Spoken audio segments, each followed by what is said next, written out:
अस्सलाम वालेकुम फ्रेंड्स, मैं डॉक्टर शाहदनान हूँ और हम जो है प्रीमियर का एएमयू का 2013-14 का पेपर सॉल्व कर रहे थे।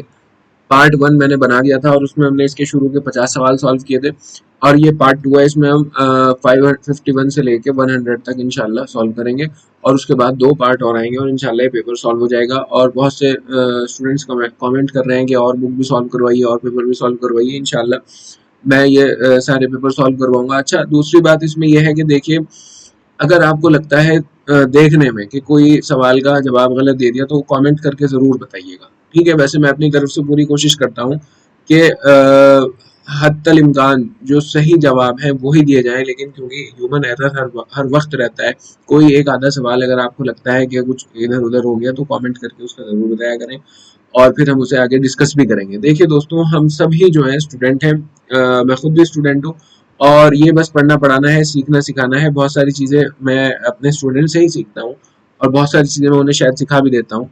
खैर चलिए दोस्तों, शुरू करते हैं। क्वेश्चन नंबर 51, कौन से तदबीर मुदिर्रात अमल को कवी करती है। देखिए क्वेश्चन क्या पूछ रहा है। मुदिर्रात, मुदिर आपको पता है किसे कहते हैं? मुदिर कहते हैं डायूरेटिक को, यानी पेशाब लाने वाली। खूबी का मतलब इंक्रीज करते हैं, मतलब कौन सी तदबीर, कौन सी ऐसी रेजिमेंट है, कौन सी ऐसी तदबीर है जो डायूरेटिक के अमल को बढ़ा देगी, तेज कर देगी। अब देखिए दोस्तों, आपको पहला ऑप्शन इसमें दे रखा तबरीद जिल्द। तबरीद जिल्द का मतलब जिल्द में ठंडक पहुंचाना। आपको मालूम है जब ठंड होती है, सर्दियां होती हैं, तो पेशाब ज्यादा आता है, डायूरेटिक का अमल ज्यादा हो जाता है, मुदर्रात का अमल ज्यादा होता है। तो हमें आगे ऑप्शन पढ़ने की भी बहुत ज्यादा जरूरत नहीं है, पता ये लग गया कि यही आंसर ठीक है। तबरीद जिल्द, जिल्द को ठंडा करना जो है मुदर्रात के अमल को पूरी कर देता है, तेज कर देता है। इसके अलावा अगर हम जिल्द को गर्म कर दें, आप ये भी ध्यान रखिएगा, गर्म कर दें जिल्द को, जिल्द को अगर गर्म कर दें तो ये क्या करेगा, ये किसके, ये मुअर्रिकात के अमल को तेज कर देगा, मतलब ये पसीना लाएगा, ठीक है।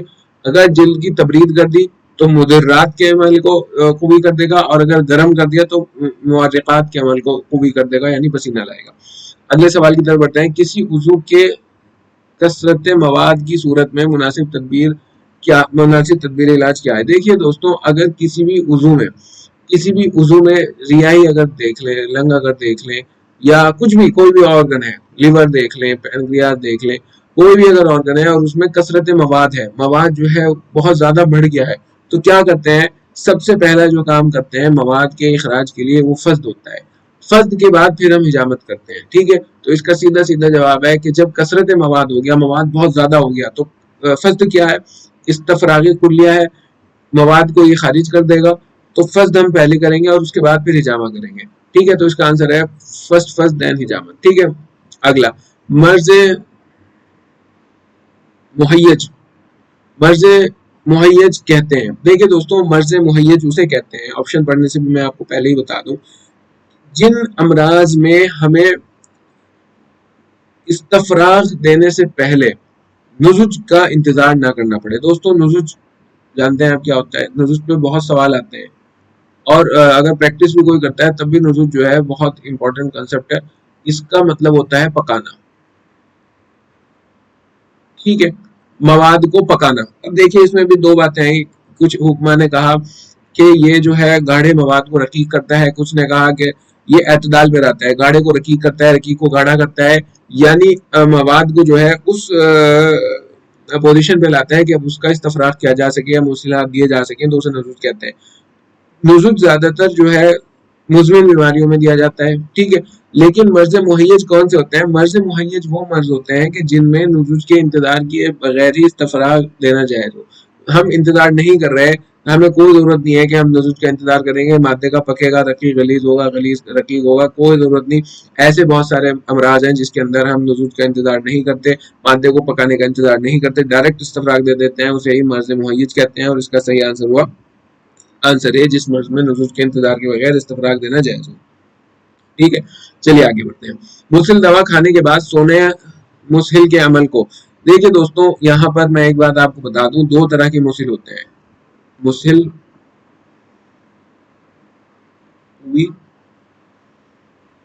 और मुसिल ज़ईफ।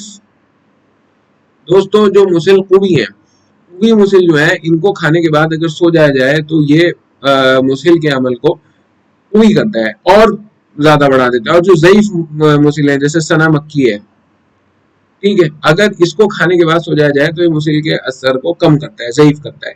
लेकिन अब क्योंकि क्वेश्चन में स्पेसिफिकली नहीं दिया गया किस मुसिल की बात की जा रही है, तो हम यहाँ मानेंगे कि मुसिल जो कुवी मुसिल है उन्हीं की बात की जा रही है। और मुसिल दवा खाने के बाद सोना मुस्हिल के अमल को पूरी कर देता है, मतलब और ज्यादा बढ़ा देता है। ठीक है, अगले पे आते हैं। बादाम तल्ख की तलखी किस मादे की वजह से होती है? बादाम तल्ख के अंदर जो तलखी होती है, जो आपने बादाम देखा होगा कड़वा बादाम, उसके अंदर जो ये कड़वाहट होती है किसकी वजह से होती है? चारों ऑप्शन आपके सामने एक बार पढ़ लीजिए। इसका सही जवाब दोस्तों, इसमें कुछ भी समझाने लायक बात नहीं है, हाइड्रोसायनिक एसिड है, ये आपको पता होना चाहिए। 55 क्वेश्चन हमारा हो गया। चलिए दोस्तों 56 की तरफ बढ़ते हैं। बारीक पीसना किस इस्तिलाह का मफहूम है? ये सैदला का सवाल है।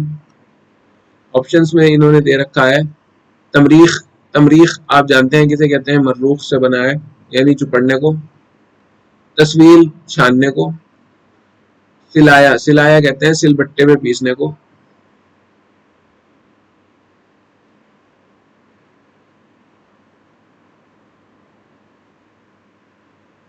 ठीक है, और उक्द कहते हैं बांधने को। अब बारीक पीसना, जो सिलबट्टे में पीसा जाता है वो बारीक पीसा जाता है, तो इसका आंसर यहाँ पे ये सलाई आई है। और ये सिलबट्टे पे जब कोई दवा को पीसी जाती है तो आमतौर से तब ये टर्म जो है वो इस्तेमाल होती है। 57 पे चलते हैं। उसूल दवा साजिश पर मुस्तबिल किताब रिसाला फिल तरकीबुल अदविया किस मुसन्निफ की है? देखिए दोस्तों,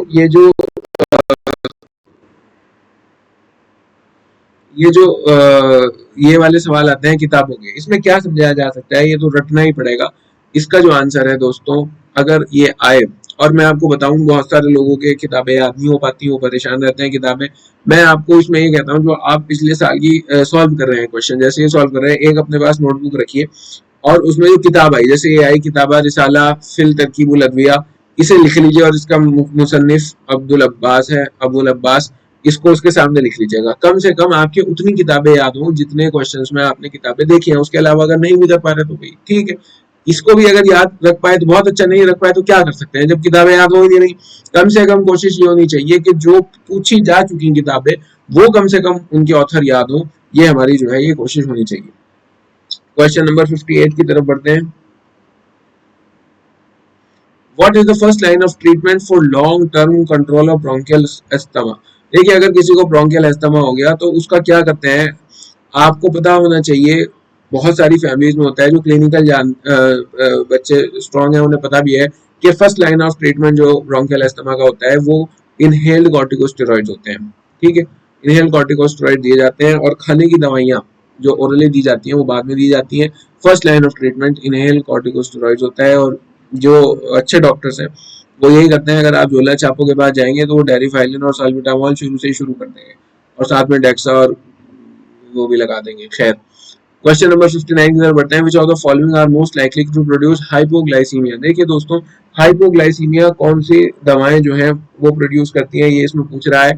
ज्यादातर लोग मेटफॉर्मिन के बारे में सब जानते हैं, शुगर के अंदर दी जाती है, लेकिन जो सल्फोनाइल यूरिया होते हैं दोस्तों, ये सबसे ज्यादा हाइपोग्लाइसीमिक प्रोड्यूस करते हैं। ग्लिबेनक्लेमाइड जो है ये इसका एग्जांपल है, तो इसका आंसर यही है। मॉडर्न का फार्मा का सवाल है ये, उसमें थोड़ा मेटफॉर्मिन और सल्फोनाइल यूरिया में कंफ्यूज हो जाते हैं, लेकिन सल्फोनाइल यूरिया ही इसका आंसर है, क्योंकि ये ज्यादा हाइपोग्लाइसीमिक है मेटफॉर्मिन के मुकाबले। क्वेश्चन नंबर 60 की तरफ बढ़ते हैं। Which of the following is diagnostic for opium morphine poisoning? देखिए दोस्तों, ओपियम की जब पॉइजनिंग की बात आएगी, ओपियम की, तो सबसे पहली जो उसमें चीज देखी जाएगी वो प्यूपिल देखी जाएगी। और इसकी जो डायग्नोस्टिक फीचर है ओपियम का वो है pin point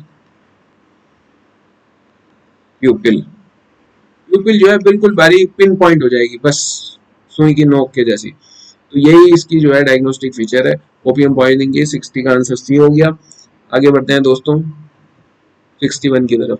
Which of the following precaution is needed in therapy with aminophylline? ये aminophylline, डेरिफाइलिन, ये सब ब्रोंकियोडायलेटर्स हैं, आपको पता होगा, सभी जानते हैं, कोई ब्रोंकियो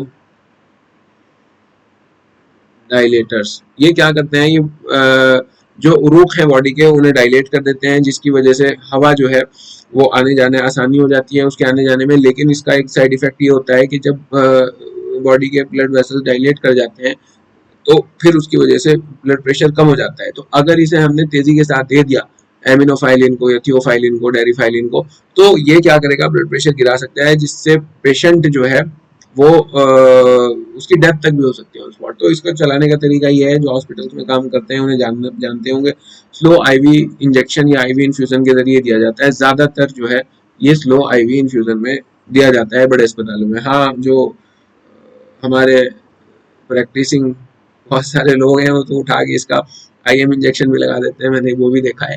लेकिन तरीका यही है कि इसको जो है स्लो आईवी इन्फ्यूजन में दिया जाना चाहिए।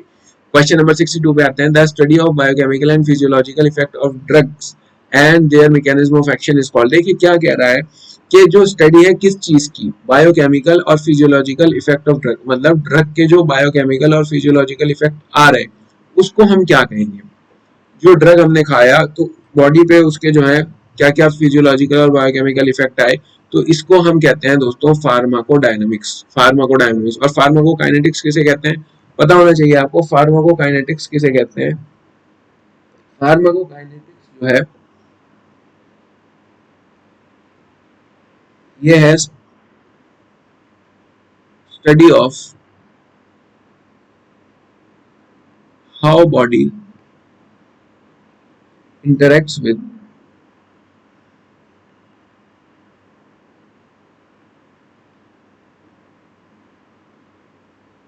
administered substance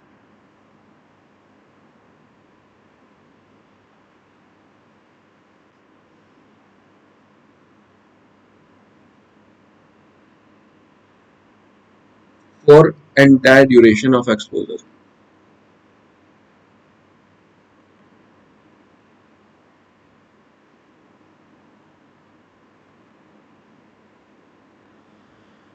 ये बता रहा है कि जो हमने कोई भी ड्रग एडमिनिस्टर किया, उसे हमने खाया या इंजेक्शन के जरिए दिया, आईएम दिया, आईवी दिया, बॉडी उसके साथ कैसे इंटरेक्ट कर रही है, कहाँ पे वो मेटाबोलाइज हो रहा है, कहाँ पे रिएक्ट कर रहा है, कहाँ उसके और कौन से सेल रिसेप्टर्स पे वो जाके लग रहा है। तो ये ड्रग जो है बॉडी उसके साथ कैसे इंटरेक्ट कर रही है, इसे फार्माकोकाइनेटिक कहते हैं। और बायोकेमिकल और फिजियोलॉजिकल इफेक्ट जो बॉडी प्रोड्यूस करती है ड्रग के जब ड्रग की वजह से जो ड्रग दिए जा रहे हैं उसके जो बायोकेमिकल और फिजियोलॉजिकल इफेक्ट्स हैं उसको हम फार्माकोडायनामिक्स कहते हैं। चलिए दोस्तों आगे बढ़ते हैं। 63 मुलत्तिफात में तुख्म तुर्ब की आमेजिश क्या है। देखिए दोस्तों मुलत्तिफात क्या है, जो मुलत्तिफ दवाएं लतीफ़ दवाएं उसमें तुख्म तुर्ब की जो आमेजिश है वो क्यों की जाती है, मूली के बीज की आमेजिश क्यों की जाती है, इसका जो वजह है, देखिए मुलत्तिफात जो है वो लुत्फ देने वाली दवाइयाँ, लतीफ़ बनाने वाली समझ लीजिए, जब चीज़ लतीफ़ बनती है तो लुत्फ नहीं आता है उससे। तो इसमें तुख्म तुर्ब की आमेजिश इसलिए की जाती है ताकि बॉडी के अंदर नफूज होने में इसका टाइम पीरियड बढ़ जाए, वही उन नफूज ये बन जाए। सरी उन नफूज जल्दी उसे नफूज कराने के लिए, वही नफूज थोड़ी देर से कराने के लिए तुख्म तुर्ब की आमेजिश जिसमें इसलिए की जाती है। क्वेश्चन नंबर 64 हामिज अज्जा पर मुश्तमिल दवा किस फेल की होती है। दोस्तों अगर बात की जाए हामिज अज्जा पे मुश्तमिल दवाएं किस फेल की होती है, हामिज दोस्तों क्या होता है, हामिज दरअसल कहते हैं खट्टे को।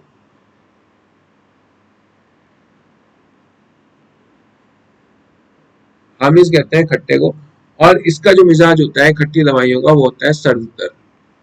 अब इसके लिए मिसाल के तौर पर आप इमली ले लीजिए।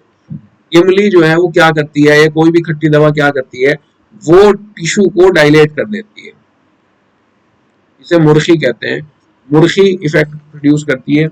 इसे आप और डिटेल में भी एक बार पढ़ लीजिएगा कि ये जो है मुर्खी रखू, मतलब जिसे कहना रखू डायलेशन या उसके एरिया को बढ़ा देना, तो ये चीज जो है ये करती है। 65 क्वेश्चन पे आते हैं। अयादिज लोगाजिया का जुज़े खास क्या है। अयादिज लोगाजिया का जुज़े खास दोस्तों खरबक है, और खरबक को जो है कुटकी भी कहा जाता है।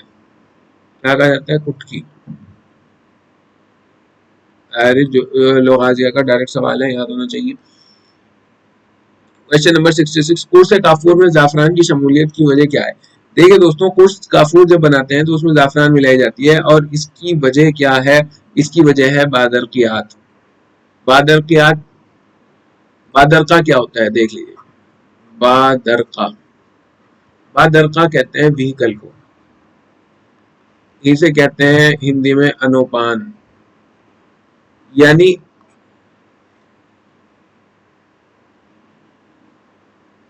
इस चीज के साथ दवा खाई जाती है, मतलब जैसे हमने कहा, कोई एक सफूफ दिया और उसे कहा कि भाई ये सफूफ जो है आपको शरबतन जवार के साथ खाना है, तो शरबतन जवार क्या हुआ? जिसके साथ दवा खाई जा रही हो उसे बदरखा या अनुपान कहते हैं। इसी तरह कुर्से काफूर में जाफरान की जो शमूलियत है उसके क्या रीजन है वो हटाइए, लेकिन जाफरान जो है वो बादरके का काम करती है। बादरकियात, बादरका यहाँ पे है कि इसके ये एक तरह का व्हीकल है कुर्स काफूर को अंदर बॉडी के पहुंचाने के लिए।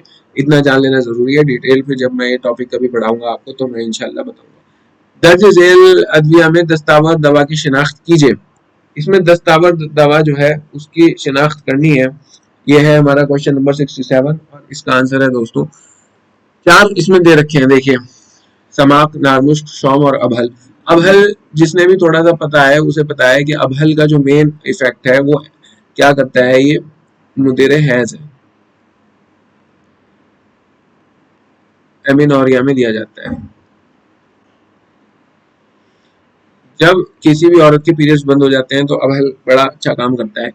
और अबहल जब वो मुदिर हैज है, जब वो हैज ला रहा है, तो यह जाहिर है उसके अंदर मुसहिल के इफेक्ट्स होंगे, और यही इसका आंसर है, यही दस्तावर है जिसका नाम है अबहल। आगे आते हैं 68, रिसाला आतरिलाल की मुसन्निफ का नाम बताइए। फिर वही आगे देखिए, एक किताब आया रिसाला आतरिलाल, इससे पहले हमने एक किताब पढ़ी थी। तो ये आप एक लिस्ट बना लीजिए, एक कॉपी रख लीजिए, और जो इसमें 2 4 5 दवाइयाँ इस पेपर में, दवाइयाँ कह रहा हूँ, किताबें आएंगी उनके और उनके ऑथर का नाम लिख लीजिए। उम्मीद है याद रह जाए, 1 2 बार रिवाइज करने पे उम्मीद है याद रह जाए, नहीं रह जाए तो भाई पहले ही कौन सा याद था।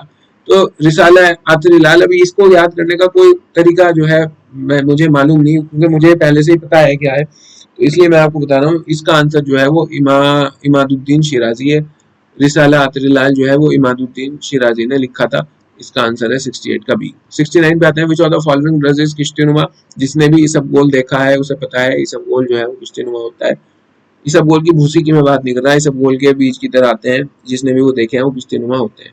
मिजानुत्तिब किसने लिखी? ये देखिए, ये इतनी कॉमन किताब है कि अगर ये भी नहीं पता फिर तो मसाइल है, ये तो पता ही होनी चाहिए। मिजानुत्तिब जो है वो अकबर अरदानी ने लिखी। ये किताब मैं मानता हूँ कि अगर किसी ने थोड़ा सा भी पढ़ रखा है, ये बहुत ही अहम किताब है, और ये तो पता होनी चाहिए थी, मिजानुद्दीन। ठीक है, अब अगली आता है रिसाला नबीज। रिसाला नबीज जो है, देखिए नबीज का जो ताल्लुक है वो शराब से है, तो याद रखिएगा इसे रोफस ने लिखी, और इसने रोफस ने एक किताब और लिखी है जिसका नाम है रिसाला शराब, कुछ इस तरह से है। तो शराब नबीज, इसमें हकीम रोफस ने काम किया है, आप ये भी याद रख सकते हैं। चलिए दोस्तों, क्वेश्चन नंबर 72, मुगास, मुगास किस दवा का मुतरादिफ नाम है?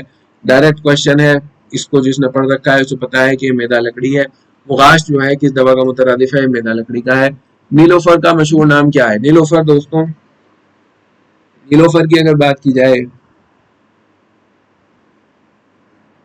तो इसे कमल भी कहते हैं, भाजपा का चुनाव चिन्ह है। और इसका जो, क्योंकि कमल ऑप्शन में नहीं दे रखा, तो पद्मिनी भी कहते हैं, पद्मिनी, नीलोफर, कमल, ये इसके मुतरादिफ नाम है।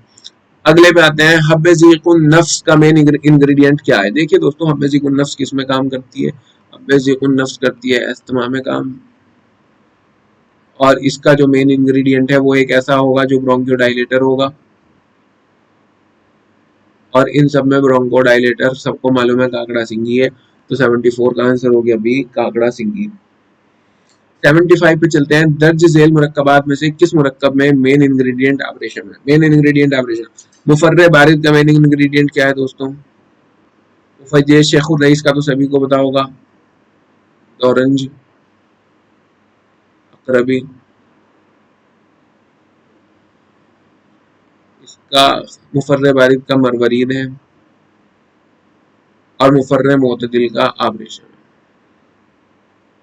तो सही जवाब क्या हुआ दोस्तों? सही जवाब हुआ मुफर्रे मोतदिल। तीनों के याद होने चाहिए।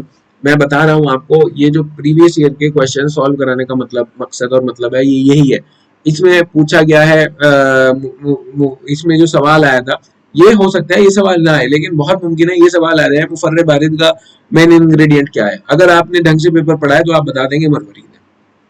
और मैं ऐसे जितने भी सवाल हैं सबको रिपीटेड ही मानता हूँ, और मेरा अपना मानना ये होता है कि AIAPGT में 35 से 40 सवाल मिनिमम रिपीटेड आते ही आते हैं, और सिलेक्शन लेने के लिए आपको सिर्फ 50 सवाल सही करने हैं। 50 सवाल आपने कर दिए, हर साल ऑब्वियसली मेरिट घटती बढ़ती रहती है, लेकिन अगर आपने 50 सवाल यानी 200 नंबर कर दिए तो उम्मीद है कहीं ना कहीं मिल ही जाना है, कहीं ना कहीं मिल ही जाना है।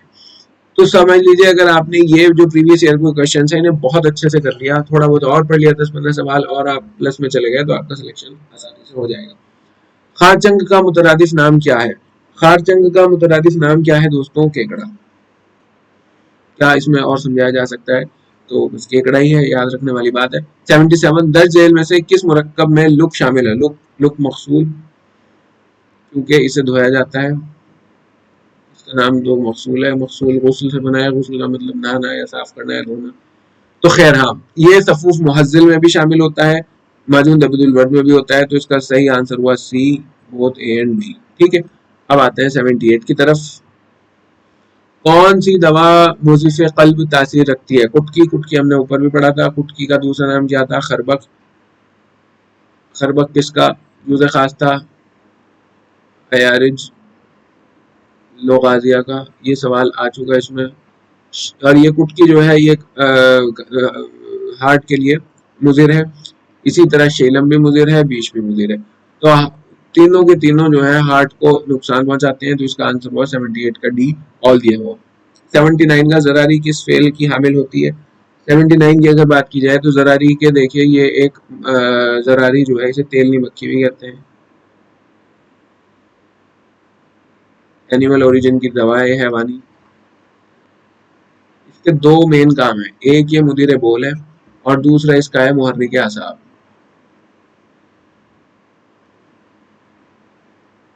अब क्योंकि मुहर्रिक असाब ऑप्शन में नहीं है, मुदीर बोल है, तो इसका आंसर मुदीर बोल ही हुआ। कौन सी दवा नाशिफ है? नाशिफ दोस्तों आप जानते हैं क्या है? रतूबत को खींचने वाली, सुखाने वाली। जिसने भी थोड़ा सा भी पता है उसे पता है तबाशीर जो है वो एक नाशिफ दवा है। ये आमतौर से याद करने के लिए सवाल है, बहुत ज़्यादा इसमें लॉजिक नहीं लगता।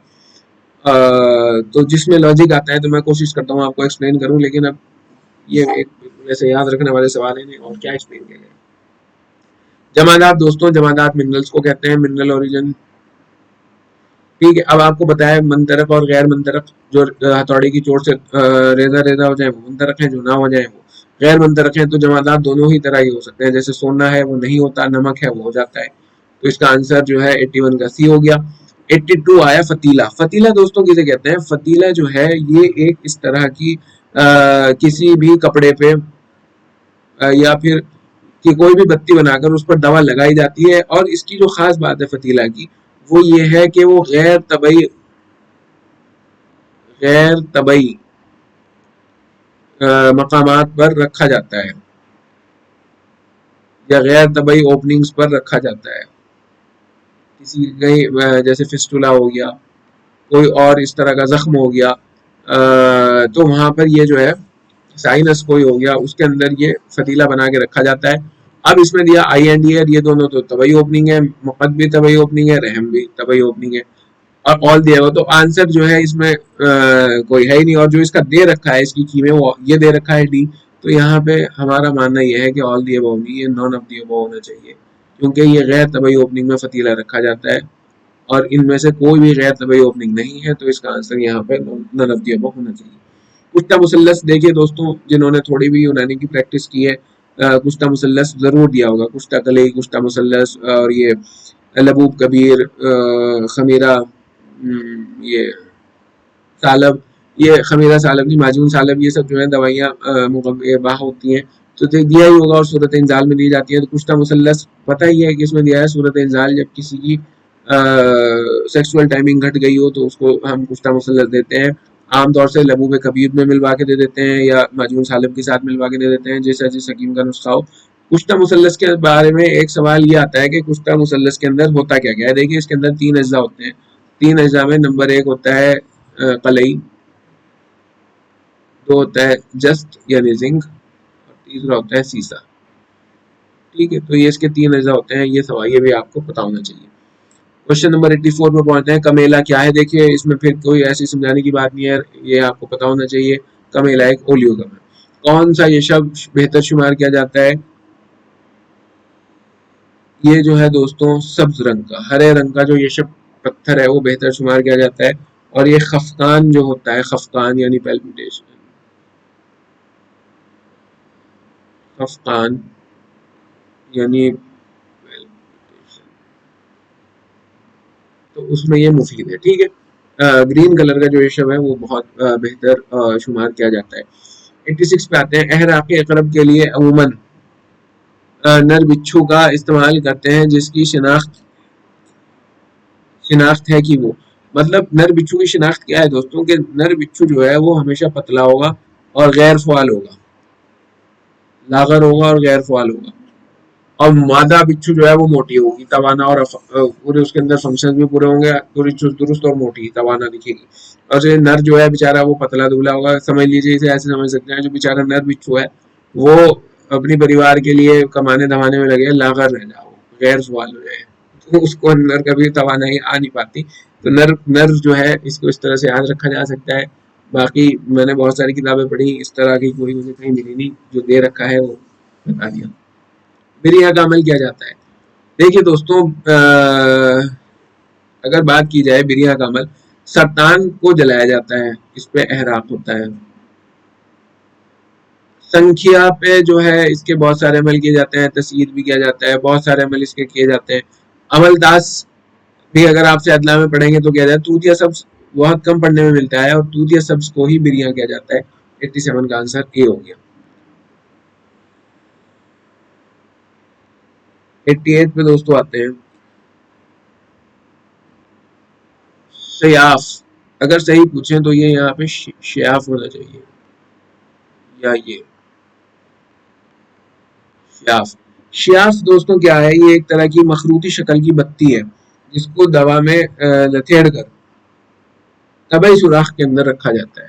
ठीक है, ये एक तरह की मखरूती शक्ल की बत्ती है, इस तरह कोनिकल, और इसको जो है दवा इसके ऊपर लगाकर दवा में लथेड़ कर जो तबई सुराख है बॉडी के, जैसे हमने फतीले के बारे में बताया था कि वो गैर तबई सुराखों में रखा जाता है, इसी तरह ये तबई सुराखों में रखा जाता है। जैसे रहम है, वेजाइना है, जितने भी तबई सुराख हैं, एनस है, वहां रखा जा सकता है। ये बनता किससे है? तो ना ये ग्लिसरीन से बनता, ना ये जेलाटीन से बनता, ना ही ये वाटर से बनता। ये एक तरह की बत्ती है जिसे जो है दवाओं में लथेड़ के रखा जाता है। अब बत्ती जो है वो जिस भी चीज की बने, इनकी नहीं बनती, तो इसका आंसर हो गया नन ऑफ द अबव। बख्ताज, देखिए दोस्तों एक वर्ड आता है तबख, क्वेश्चन पढ़ लीजिए। बख्ताज के लिए कौन सा मारूफ इस्तेलाह इस्तेमाल की जाती है? ये कह रहा है बख्ताज, मतबख एक वर्ड आता है, और ये कह रहा है बख्ताज।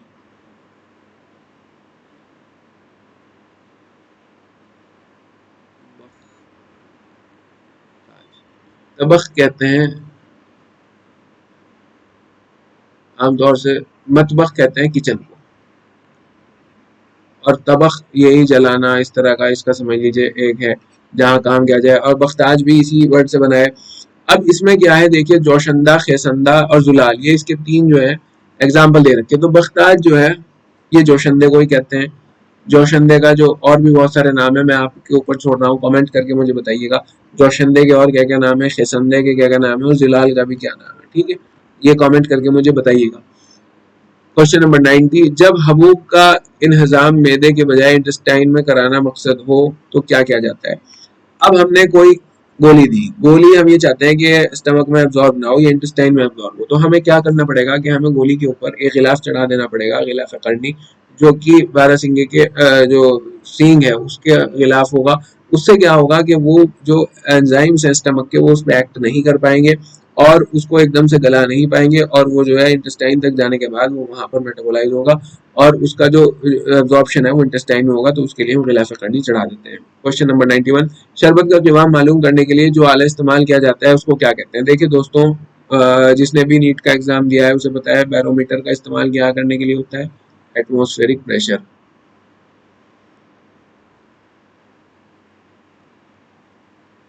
ठीक है, हाइड्रोमीटर का स्पेसिफिक ग्रेविटी नापने के लिए,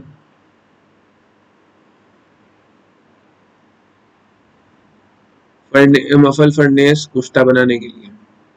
तो बचा क्या, रिफ्रैक्टोमीटर, जाहिर है।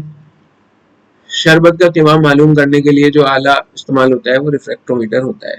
माऊ शेर मुहम्मिस तैयार किया जाता है। माऊ शेर सबको पता है, जौ को भून कर तैयार किया जाता है, जौ के पानी को माऊ शेर कहते हैं। तो उसका 92 का आंसर भी हो गया। 93 बहुत बारीक सफूफ किसे कहते हैं। देखिए दोस्तों, जो छलनी और सफूफ का ताल्लुक है, जैसे जैसे छलनी का नंबर घटेगा, छलनी का नंबर घटेगा,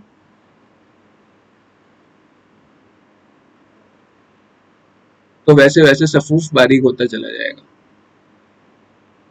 ठीक है, तो बहुत बारीक सफूफ जो है, जो सबसे कम नंबर है उसमें से बहुत बारीक सफूफ निकलेगा, तो ये है। और जो जितना ज्यादा नंबर होगा उतना मोटा सफूफ निकलेगा। ठीक है, तो ये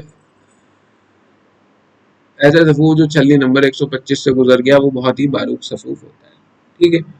94 कराबादी ने कबीर का मुसन्निफ कौन है। भाई ये किताब, ये मैं आपको थोड़ा सा इसे एक्सप्लेन करूंगा। देखिए कुछ किताबें हैं। कराबादी ने कबीर, कराबादी ने अकबरी,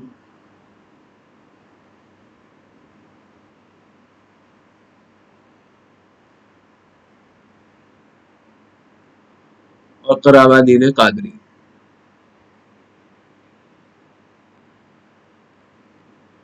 अब ये जो अकबरी कबीर इसमें भी आ रहा, अकबर भी आ रहा, कादरी आ रहा, तो ये ध्यान रखिए जो कराबादी ने कबीर है ये लिखी है हकीम मोहम्मद हुसैन खान ने, यानी इन साहब ने। इसका आंसर हो गया सी। और कराबादी ने अकबरी और कराबादी ने कादरी, ये दोनों लिखी है हकीम अकबर अरजानी ने। ये तीनों याद कर लीजिए, इंपॉर्टेंट है, इस तरह का सवाल आ सकता है। अब क्या है ना, कबीर देख के अकबर अरजानी या कबीरुद्दीन इस तरह लगा देता है, लेकिन कराबादी ने कबीर जो है ये लिखी है मोहम्मद हुसैन खान साहब ने। वहीं कराबादी ने अकबरी और कराबादी ने कादरी, ये जो है ये लिखी है अकबर अरजानी ने। ठीक है। क्वेश्चन नंबर 95, दर्ज झेल में कौन से शक्ल मुहाल है। अर्क समुलफार बनाया जा सकता है, रोगन समुलफार बनाया जा सकता है, जौहर समुलफार बनाया जा सकता है, तीनों ही बनाए जा सके, तो कोई सी भी शक्ल गोया के मुहाल नहीं है। तो 95 का आंसर हो गया डी। महलूब और धन्नाब की इस्तिलाह मुस्तमिल है। देखिए दोस्तों, अगर आपने थोड़ा सा भी पढ़ा है फैसला, तो अबरक धन्नाब सबने ही सुना है। अबरक महलूब और धन्नाब जो है ये अबरक में किया जाता है, इसको तस्वीर के लिए किया जाता है। इसमें बहुत ज़्यादा एक्सप्लेन करने के लिए नहीं होता। अबरक, अबरक को कोकबुल अर्ज भी कहते हैं, ये जान लीजिए। ठीक है, कोकब सितारे को कहते हैं। तो महलूब और धन्नाब का अमल अबरक पे किया जाता है। अब आया दोस्तों, cloudy swelling commonly found in. Cloudy swelling कहाँ पाई जाती है। देखिए दोस्तों, क्लाउडी स्वेलिंग की अगर बात की जाए तो मैं आपको ये रटवा दूं, ये बहुत ही आता है। क्लाउडी स्वेलिंग पाई जाती है हार्ट में, लीवर में, किडनी में और पेनक्रियाज में। यानी इसका आंसर हो गया all the above plus pancreas. ठीक है। अब क्लाउडी स्वेलिंग दोस्तों क्या होती है।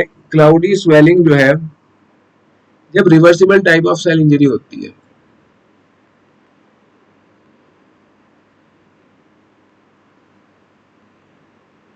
तो इसमें दोस्तों क्या होता है कि इसमें सेल के अंदर बैलेंस बिगड़ जाता है सोडियम का और पोटेशियम का। सोडियम जो है आना शुरू हो जाता है चारों तरफ से, और पोटेशियम जो है जाना शुरू हो जाता है, बाहर निकल जाता है पोटेशियम, और सोडियम रिटेंशन हो जाती है सेल के अंदर। आपको ये बात पता है कि जहां सोडियम होता है वहां पानी होता है। जैसे सोडियम की कंसंट्रेशन ज्यादा होगी वैसे ही इसके अंदर पानी के मॉलिक्यूल भी घुस जाएंगे सेल के अंदर। और जब ये पहले पानी के मॉलिक्यूल घुसेंगे तो माइक्रोस्कोप से देखने पर ये एक तरह के क्लाउड यानी बादल की तरह की स्वेलिंग नजर आएगी। तो इसे क्लाउडी स्वेलिंग रखा गया इसका नाम। और ये 4 ऑर्गन्स में पाई जाती है, हार्ट, लिवर, किडनी और पेनक्रियाज में। तब जब reversible type of cell injury होती है और जब उसके Na प्लस और K प्लस का जो तनासुब है, जो इक्विलिब्रियम है, वो बिगड़ जाता है। 98 है, वर्म फलगमूनी पता है सबको, खून की वजह से होती है, और जो सफरा की वजह से वर्म होती है उसे कहते हैं हुमरा। ठीक है, आसान से सवाल है। The common cause of acute pancreatitis. Acute pancreatitis का कॉमन कॉज क्या है। इसका है कोलिलिथियासिस और अल्कोहलिज्म। यानी अगर आपके गॉल ब्लैडर में पथरी हो गई या बहुत ज़्यादा अल्कोहल पिया जा रहा है तो एक्यूट पैनक्रेटाइटिस हो सकता है। इसी तरह दोस्तों आते हैं which is a DNA virus. देखिए दोस्तों, hepatitis B virus DNA virus है, ठीक है। और हेपेटाइटिस ए और हेपेटाइटिस सी ये दोनों के दोनों क्या है, आरएनए वायरस है। तो इसका सही आंसर हुआ डीएनए वायरस का बी। तो इसी तरह दोस्तों आज हमने जो है ये सेकंड पार्ट इसका कंप्लीट कर लिया, 100 सवाल हमने कर लिए। अब जो अगले कल को 100 सवाल आने वाले हैं वो मॉडर्न के हैं। और क्योंकि मेरी थोड़ी एनाटॉमी वीक रहती थी उस दौरान और तो मुझे थोड़ा वो मुश्किल लगता है, तो आप जो है बने रहिएगा मेरे साथ। इंशाल्लाह मैं कोशिश करूंगा कि इन मुश्किल सवालात को बहुत आसान करके आपको समझाऊं और इस तरह से समझाऊं कि ये हमेशा आपके याद रहें। तो चैनल को अगर सब्सक्राइब नहीं किया है तो सब्सक्राइब कर लीजिए और इसे शेयर भी कर दीजिए दोस्तों। बाकी अगर आपको कोई क्वेरी है, कोई प्रॉब्लम है, तो आप मुझे मेल कर सकते हैं। मेरी ईमेल आईडी है shahaadnan05@gmail.com। ठीक है दोस्तों, अच्छे से पढ़ाई करिए, AIAP GT निकाल लीजिए। All the best.